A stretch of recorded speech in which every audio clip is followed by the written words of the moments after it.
విక్రమాదిత్యుడు అతని మాటల్ని మన్నించి అన్నింటినీ స్వీకరించి రాజకుమారితో కలిసి ఉజ్జయిని రాజ్యానికి బయలుదేరాడు.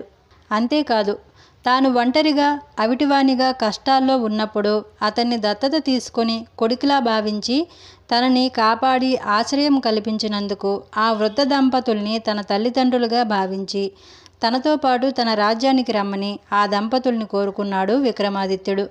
పెంచిన తల్లిదండ్రులను భార్యను రథంపై ఎక్కించి ధనకనక వస్తు వాహనాలతో సైన్యాన్ని వెంటబెట్టుకుని ఉజ్జయిని నగరానికి వెళ్తూ మార్గమధ్యంలో ఉన్న తన చెల్లెలు ఇంటికి వెళ్ళాడు విక్రమాదిత్యుడు.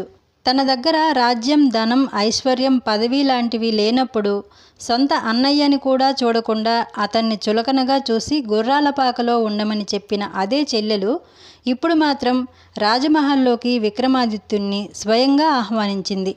ఎందుకంటే ఇప్పుడు అతని దగ్గర పదవి, రాజ్యం, ధనం, ఐశ్వర్యం వంటివి ఉన్నాయి కాబట్టి.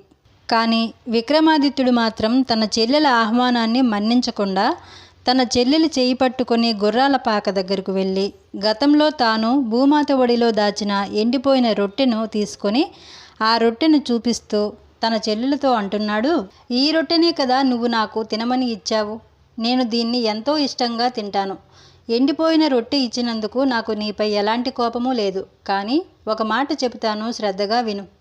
ఎవరైనా బాగా చితికిపోయి సర్వం కోల్పోయి మన దగ్గరికి వస్తే వారిని ఆదరించాలి. అదే నీ ధర్మం అవుతుంది. ఆ ధర్మమే నిన్ను కాపాడుతుంది. అంతేకాని అన్నీ కోల్పోయి బికారిల్లా మారారు, వీరికి మర్యాద చేయటం ఏమిటని చులకనగా చూడకూడదు. ఎందుకంటే అన్ని రోజులు ఒకేలా ఉండవు. కష్టాలు వచ్చినప్పుడే తనవారెవరో మనవారెవరో తెలుస్తుందని చెప్పి అక్కడి నుండి వెళ్ళిపోయాడు విక్రమాదిత్యుడు. ఆ తరువాత తన స్నేహితుడిని కలిశాడు విక్రమాదిత్యుడు.